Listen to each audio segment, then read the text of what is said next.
The call of Jesus is a radical call, a call to be radically gracious in conflict, a call to be radically truthful in speech, a call to be radically faithful in marriage. And I imagine that each one of us, we felt that call hit home in one area or another.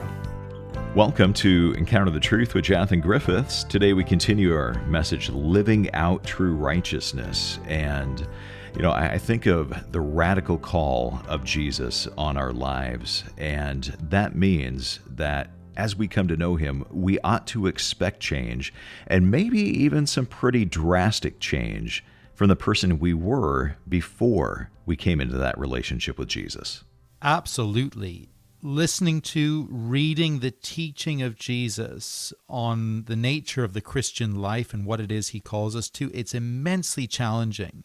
It's actually very, very uncomfortable, even for those who've been believers for some time, to see that the standards of Jesus are so very high.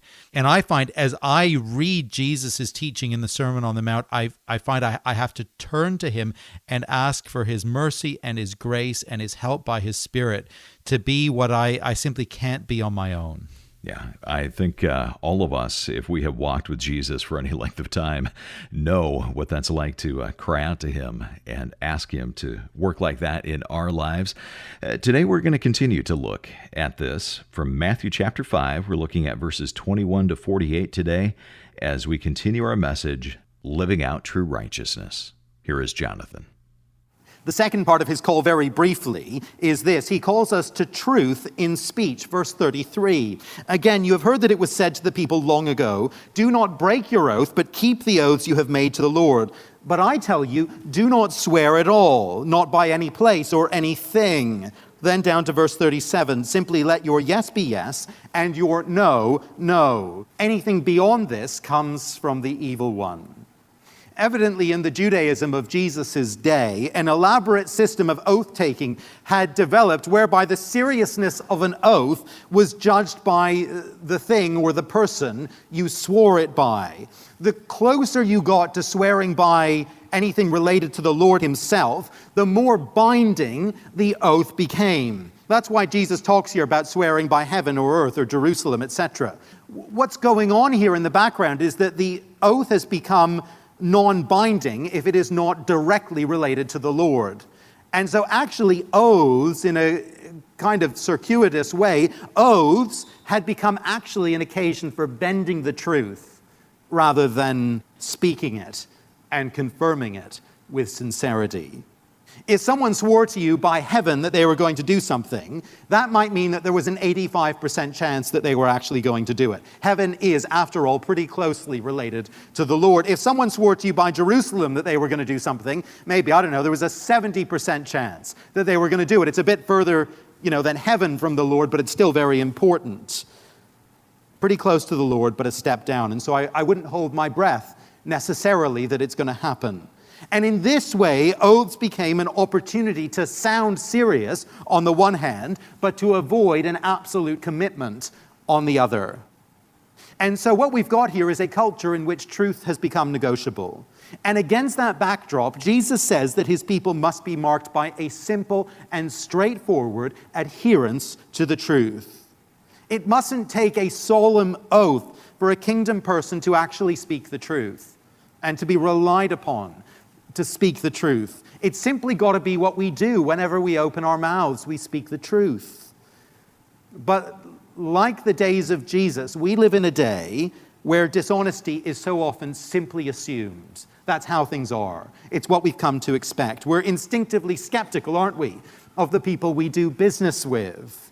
We're skeptical about politicians.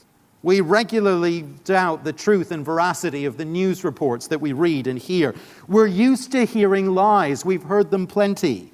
And far too easily, you and I become accustomed to speaking them as well.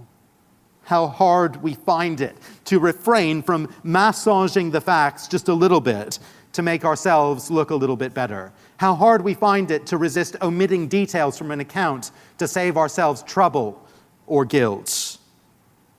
How easy we find it to forget about commitments that we've made, to fail to do things we said we would. How easy we find it to let down our friends and our family, our colleagues and our neighbors, because we don't stick to what we've said we'd do. But Jesus says that his people are to be people of simple truth, of consistent reliability. Our word is to be our bond, our testimony, truth without exception. Grace in conflict, truth in speech, and finally, the third element of the call of Jesus, fidelity in marriage. Verse 27. You have heard that it was said, do not commit adultery, but I tell you that anyone who looks at a woman lustfully has already committed adultery with her in his heart. Any God-fearing Jew would know the commandment, do not commit adultery, and each one of us here, whatever our religious background and knowledge of Scripture, would be familiar with that as well. But like in Jesus' day, many of us here today might feel that we have managed to keep that important commandment if we have not had a physical relationship with someone who is not our spouse. But where we might congratulate ourselves for obedience, for keeping the commandment, for keeping the letter of the law, Jesus instead brings a deep challenge at the level of heart and mind. You've heard that it was said, do not commit adultery, but I tell you that anyone who looks at a woman lustfully has already committed adultery with her in his heart. In a sense, the words of Jesus in verse 28, they speak for themselves. And the challenge is clear enough without a great deal of extra comment. But we do need to acknowledge, frankly, today that this is one area where we as a society have completely lost our bearings. And it's an area where the Christian church is very deeply compromised. It's an area of challenge in any time and in any age. It was, of course, a challenge for the first listeners of Jesus' sermon. That's why he bothered to say it then. But we today do live in an era where the standards of public decency have plummeted, where what is acceptable in terms of sexual content in mainstream broadcasting, it's changed rapidly, and where the internet has created this whole new realm of completely unregulated media content. And the result of all those factors is that our society is now experiencing what we all know is an epidemic of addiction, really, to sexually explicit imagery. I could cite all kinds of shocking statistics to reinforce the point. The money value of the pornography industry, which is astounding, the huge levels of use of the material, the impact on children and teens, the ramifications for marriage. But I think we're all familiar with the realities. I don't think we need a whole lot of convincing that this is one of the great social crises of our age. And I don't think I need to convince you that it has torn through the church and is destroying Christian marriages and homes. It is shipwrecking the testimony of many, many believers. That's the reality. And many folks in this room will be currently in the depths of a crisis linked to this very issue. A personal addiction, a child for whom you're concerned because they've become caught up in this, a marriage in crisis, a family torn apart. The problem is real. The impact on the church is catastrophic. But what do? What is our response? Where do we go from here? Because it seems so hopeless. Well, if any words of Jesus speak into this crisis, it's surely the words of verses 29 to 30. What does Jesus say to the person who is tempted to look adulterously at another person, who is caught in a dreadful pattern of doing so? Verse 29, here is the instruction of Jesus. If your right eye causes you to sin, gouge it out and throw it away. It is better for you to lose one part of your body than for your whole body to be thrown into hell. And if your right hand causes you to sin, cut it off and throw it away. It is better for you to lose one part of your body than for your whole body to be thrown into hell. What's Jesus saying here?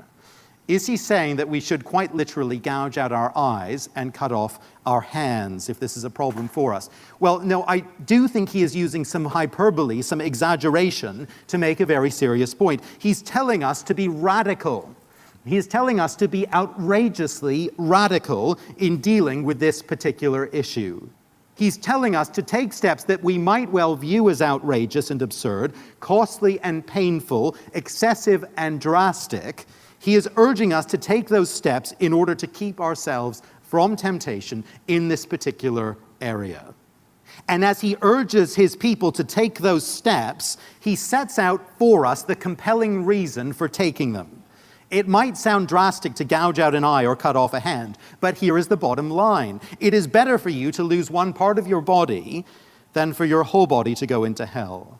It is worth taking whatever costly steps are necessary, however drastic they are, to deal with this sin, because the stakes are immensely high. They could not be higher.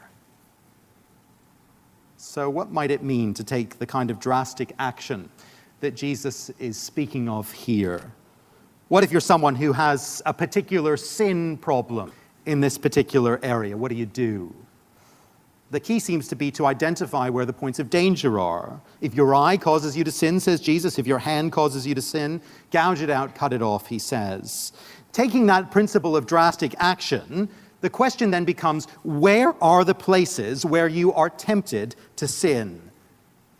What are the things that provide occasion to sin? For many today, it will, of course, be electronic devices connected to the internet. I think we all know that's the case. That's the big issue. That is the point of temptation for many. And if that's the case for you, then drastic action with those devices and with that access is what is needed. If it's your smartphone, then may I suggest you need to take drastic action with your smartphone.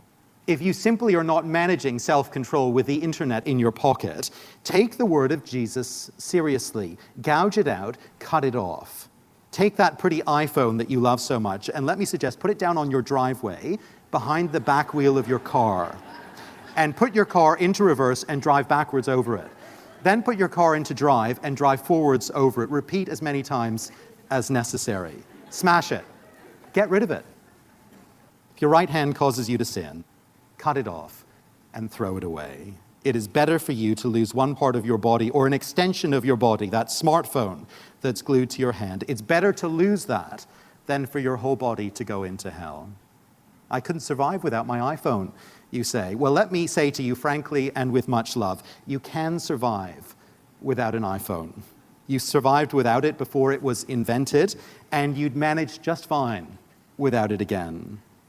If you're unable to exercise self-control with it, get rid of it. If it's your computer at home, let me suggest take up a pair of sharpened kitchen scissors and cut your internet cable. Cancel the subscription. Take drastic action. I couldn't survive without a broadband connection at home, you say. Human beings have survived without the internet for millennia. We can all manage without it just fine if we need to.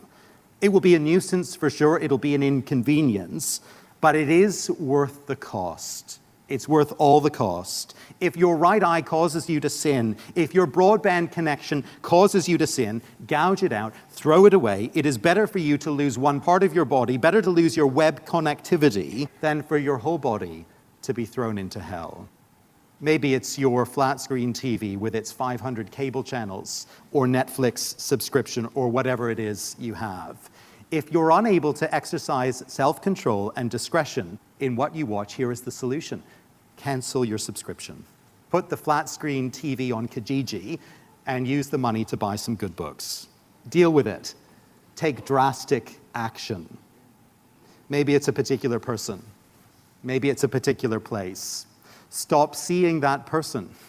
Don't go to that place. Maybe it's a colleague at work. There's just some spark there, and you can't seem to get past it. How about this? Quit your job and find another one. Drastic, yes, but isn't that what the Lord Jesus is talking about here? Cut off your hand, he says, gouge out your eye. Anything to avoid shipwrecking your faith. Anything, he says, to avoid the ultimate judgment of God. What do you need to do? What drastic steps do you need to take, even today, in response to this call and this warning from the lips of Jesus? Before we leave this topic, it is worth just saying and acknowledging that some will take a whole series of very drastic steps, but still be stuck in a dreadful cycle. And there seems to be a pattern akin to addiction and little hope of escape. And it is true that in some cases, professional help is needed and can be a tremendous help. it's worth knowing that there is help available. And if you need to explore that further, please do speak to one of the pastors here, because we'd love to point you in the right direction. Jonathan Griffiths here on Encounter the Truth. Our message is called Living Out True Righteousness. And, it is good to know that there is help available. And if you maybe could use some help, some of the resources that Jonathan was referencing, then you can always contact us here at Encounter the Truth. We'd love to help as we're able. The phone number to call, 1-833-99-TRUTH. That's 833-998-7884. Well, I do hope you'll stay with us. We're going to get back to this message from Jonathan in just one moment, but I do want to let you know that if you ever miss a broadcast, if you join us late, if you have to leave early, or you want to go back and listen to a program again, you can always do that through our website. Just come to encounterthetruth.org. You can stream the program or download an MP3 for free. You can also listen with the Encounter the Truth app. Simply look for that at your favorite app store. Again, just look for Encounter the Truth. Well, let's get back to the message. Once again, here is Jonathan. In the next verses, Jesus continues to deal with the topic of adultery, but he changes topic now, and he focuses specifically on the question of divorce. Verse 31. It has been said, anyone who divorces his wife must give her a certificate of divorce. But I tell you that anyone who divorces his wife, except for marital unfaithfulness, causes her to become an adulteress, and anyone who marries a divorced woman commits adultery. Speaking into a world where the Old Testament limitations on divorce had become, at least for some people in Judaism in that day, had become a license for divorce for almost any cause. Speaking into that context, Jesus has something radical yet again to say. The person who divorces his wife, except for one particular reason that we'll come to, the person who divorces his wife causes her to become an adulteress. Now, the background here is that the divorced woman would need to seek remarriage as a means of financial support in an economy where men were the main breadwinners. And so the husband who divorces his wife, who casts her off and places her in a position of needing to remarry to survive, he makes her an adulteress. And why is that so? It's so because whatever a court may say, the original marriage remains binding on her. And so remarriage actually becomes an act of adultery. And similarly, anyone who marries a divorced woman commits adultery, says Jesus. What's the point that Jesus is making? Why is he branding remarriage adultery? The point he's making is that marriage is a more significant, a deeper, a more binding union than people realized. It can't just be broken by any old divorce. It's not that easy. A certificate of divorce may be written up, but the marriage bond is not broken simply by a piece of paper. And so another marriage counts as adultery. Later in Matthew's Gospel, Jesus will remind us of the basis of marriage at creation. There was something profound in the union of Adam and Eve, something God-given. He made them one flesh, we read. And it was something that was never designed to be broken in this life. If Jesus was speaking into a context of casual and easy divorce in his day 2,000 years ago, that trend has only increased in ours. Divorce is so common in our society as to be hardly worthy of note or of comment.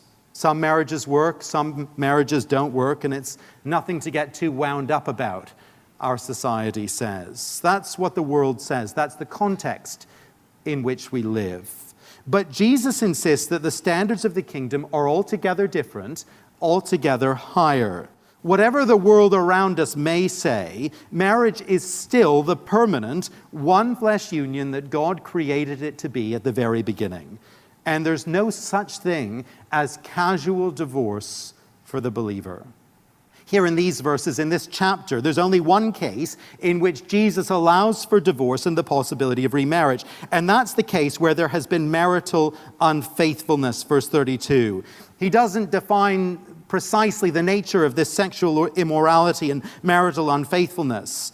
But presumably the logic here is that an act of marital unfaithfulness breaks and defiles the one-flesh union of marriage.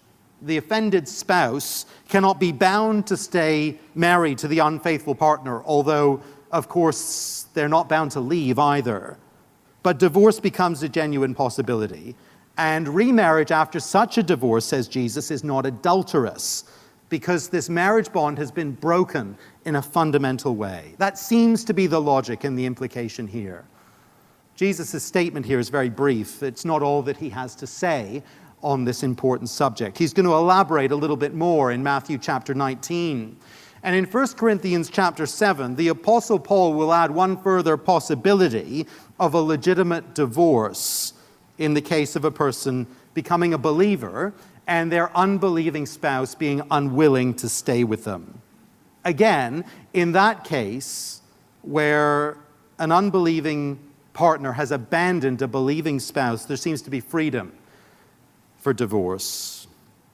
Those seem to be the two clear possibilities within the New Testament for allowable divorce. And so we encounter here, yet again, a radical ethic on the lips of Jesus, a countercultural way of life. And the point is clear enough, isn't it? Marriage is for life. And the people of Jesus don't live by the world standard of easy divorce when things grow stale or when things get difficult or very complicated, as they sometimes do. The call of Jesus on the life of a believer is a radical call, a call to be radically gracious in conflict, a call to be radically truthful in speech, a call to be radically faithful in marriage. And I imagine that each one of us, as we've listened and as we've reflected on the words of Jesus, we felt that challenge and that call hit home particularly forcefully in one area or another. And as we feel that challenge, and as the word of Jesus hits home for us, we need to remember again his dual purpose here. He's driving us to the cross. Where we failed, where his word highlights our guilt, he is pushing us to the end of the story. He is pushing us to Calvary, where he died in our place to bear our guilt that we might be forgiven for the ways in which we have failed to live up to his perfect standards. But he's also calling us. He's calling us to live in a radically different way by the help of his Spirit. He is calling us to a standard of righteousness, a standard of perfection which we cannot attain on our own. But praise God, by his Spirit, through his daily help, as we rest on him, he's able to change us, and he's able to make us the people he called us to be. Jonathan Griffiths today reminding us of the call of Jesus for his people, that we're to have truth in speech and fidelity in marriage. If you ever miss a broadcast, you can always come to the website and listen there. Our website address is encounterthetruth.org. Well, Encounter the Truth is a listener-supported ministry. We're able to be on the station, make the podcast, the app, and the website available through your generosity. And as you give a gift of any amount this month, we want to send you a book that has been called a Christian classic. It is The Pilgrim's Progress, written by John Bunyan. And Jonathan, why do you think that this book has had the staying power that it's had, that has been as significant and loved by as many as it has been?